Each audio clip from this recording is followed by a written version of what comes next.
पैसा घर चलाने के लिए सबको पैसे की ज़रूरत होती है भाई, ऐसा नहीं है कि पैसे की ज़रूरत नहीं होती है। पैसा कमाना कोई गलत बात नहीं है, अगर आप सोशल मीडिया इन्फ्लुएंसर हैं और आप कोई पेड प्रमोशन कर रहे हैं, तो गलत बात नहीं है भाई पैसा कमाना।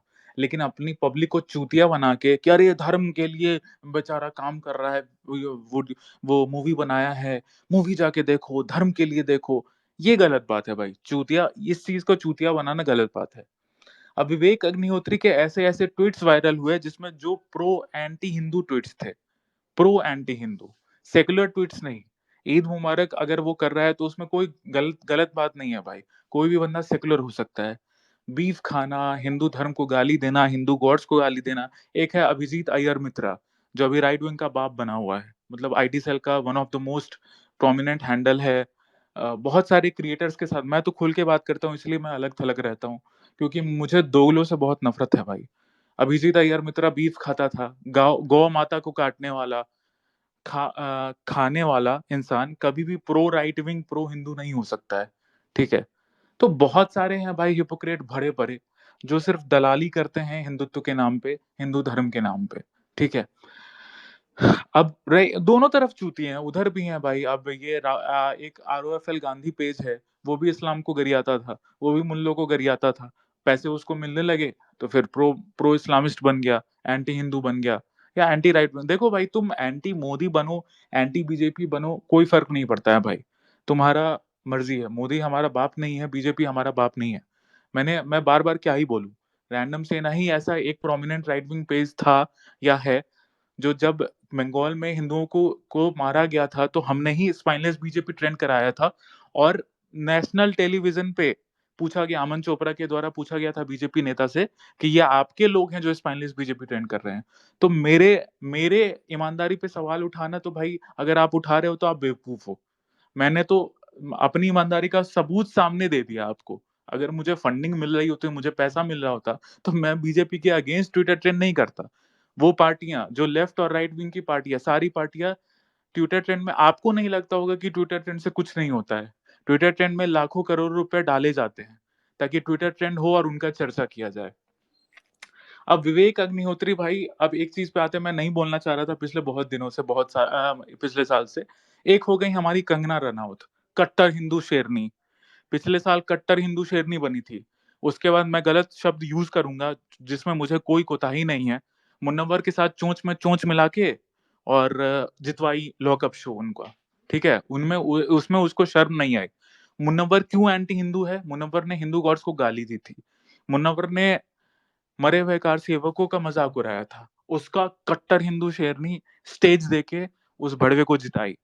और बहुत दुःख की बात है, मैं 2 ही नेता को इज़्ज़त देता हूँ, बहुत ही ज़्यादा इज़्ज़त देता हूँ भाई 2 नेता को, एक नरेंद्र मोदी हैं और एक योगी आदित्यनाथ है। और बहुत दुःख की बात ये है कि योगी आदित्यनाथ भी कंगना रनौत को प्रेज़ कर रहे हैं। ये अब शायद उनको बेचारे को टाइम नहीं है देखने का, ये सब चीज़ पता करने का, या उनके ओएसडी उनको नहीं बताते हैं कि कौन कट्टर हिंदू शेरनी है, कौन फेक हैं। ठीक है? तो वो उनको प्रेज़ कर रहे हैं। अक्षय कुमार, वो भड़वा मादरचोद, जो 1 साल 2 साल पहले मज़ाक उड़ाता था हिंदू रिचुअल्स का कि कौन महादेव कभी बोलते हैं क्या कि दूध चढ़ाओ, पानी चढ़ाओ, फूल चढ़ाओ, जल चढ़ाओ, ये चढ़ाओ, और अब भड़वा वही जाके वहाँ कर रहा है। ठीक है? तो वो साफ-साफ एक पता चल जाता है। हाँ, चेंजेज़ आते हैं भाई। मैं खुद बोल रहा हूँ, मैं पूरे यहाँ पब्लिक स्पेस में बोल रहा हूँ कि मैं भी भाई 5 साल पहले सेक्युलर था। सेक्युलर होना और हिंदू रीति-रिवाजों को मॉक करने में बहुत डिफरेंस है। सेक्युलर होने का मतलब ये होता है कि आप हिंदू-मुस्लिम भाईचारा में बिलीव करते हैं, ठीक है? और एंटी हिंदू का मतलब ये होता है कि आप हिंदू रिचुअल्स का मज़ाक उड़ा रहे हैं। अब यहाँ पे सोशल मीडिया पे क्या होता है कि भाई एथीस्ट हूँ भाई। भाई एथीस्ट हूँ मैं इन सब में विश्वास नहीं रखता। हाँ, हिंदू धर्म की माँ का भोसड़ा है ऐसे, ठीक है? वो भड़वे एथीस्ट लोग मुल्लों को कुछ नहीं बोलेंगे। वो भड़वे एथीस्ट लोग सिख लोग को कुछ नहीं बोलेंगे, ठीक है? क्रिश्चियंस को, जीसस को कुछ नहीं बोलेंगे। एथीस्ट का मतलब ही हो गया कि हिंदू धर्म को गाली दो, ठीक है? तो भाई यही चीज़ है भाई, ऐसे फेक हिंदुओं को सबसे बड़ा दिक्कत ये होता है कि ऑडियंस बेवकूफ़ है। आप लोग बेवकूफ़ हो भाई। आप लोग तुरंत ही किसी को बाप बना लेते हो। पिछले 3 साल में मैं आपको बताता हूँ, पिछले 3 साल में मैंने अपने ऑडियंस को समझा के रखा कि कभी भी मेरा फैन पेज मत बनाना, कभी भी मत बनाना, लेकिन फिर भी मेरे मल्टीपल फैन पेजेस बने। कम से कम मेरे, आप लोग विश्वास नहीं करोगे, मैं अभी स्क्रीन रिकॉर्डिंग डाल दूँगा। मेरे 50 से ज़्यादा फैन पेज बने और रैंडम सेना के नाम पे किसी के 40,000 फॉलोअर्स, किसी के 50,000 फॉलोअर्स। अभी रिसेंटली अभी एक फेक पेज का, रैंडम सेना फेक पेज का 1 लाख फॉलोअर्स हुआ है। ठीक है? 1 लाख फॉलोअर्स, सोचो, अभी हुआ है। सर्च करो जाके रैंडम सेना अंडरस्कोर 2, वो मेरा पेज नहीं है, मेरे नाम पे चल रहा है फेक पेज। तो मैं ये चीज़ क्यों बोल रहा हूँ? क्योंकि भाई किसी की अंधभक्ति मत करो। हम जो भी कोई भी क्रिएटर है ना भाई, वो तुम्हारे दम पे चलता है, ठीक है? तो वही सामने वाला ही बाप है। मैंने हमेशा स्टार्टिंग से यही सिखाया तुम लोग को कि तुम्हारे वजह से हम चल रहे हैं, हमारे वजह से तुम नहीं चल रहे हो। मैंने हमेशा अपनी पब्लिक को यही समझाया कि बीजेपी को प्रेशराइज़ करो हिंदूज़ के लिए काम करने के लिए। और बीजेपी आईटी सेल क्या शो करती है कि हिंदुओं, तुम्हारे पास कोई ऑप्शन नहीं है। बीजेपी है तो तुम हो, समझे? बीजेपी नहीं है तो तुम कुछ नहीं। लेकिन यही मानसिकता हम 3 साल से बदलने का तुम लोग को कोशिश कर रहे हैं कि भोसड़ी वालों ये करो कि हम हिंदूज़ हैं भोसड़ी के, तब तुमको वोट है। हम हिंदूज़ नहीं होंगे तो तुमको कटुए तो लार वोट नहीं देंगे बहनचोद। कितना भी अल्पसंख्यक गवर्नमेंट वो बना लो, डिपार्टमेंट बना लो, कितना भी पैसा दे दो, नहीं मिलने वाला वोट। क्रिश्चियन तुमको वोट करेंगे नहीं। सिख भाई कर भी सकते हैं थोड़ा बहुत, कितने नंबर में है? 1-2% नंबर में है। तो हिंदूज हैं भोसड़ी के तब तुम हो। हम यही 3 साल से सिखाते आए हैं तुमको। कोई और तुमको हम ये यहाँ पे कंपैरिजन नहीं कर रहे हैं। हम चाहते हैं कि हम, पता है जब रैंडम सेना का गठन किए थे, बहुत लोग भाई, जब हम डोनेशन खोलते हैं, महीना में 1 दिन सपोर्ट के लिए खोलते हैं, तो हम 24 घंटे के लिए खोलते हैं, तो उसमें 2-3 पोस्ट हम करते हैं, थोड़ा स्पैम करते हैं, ताकि क्योंकि एक बार में सारे लोगों तक नहीं पहुंचता है वो पोस्ट।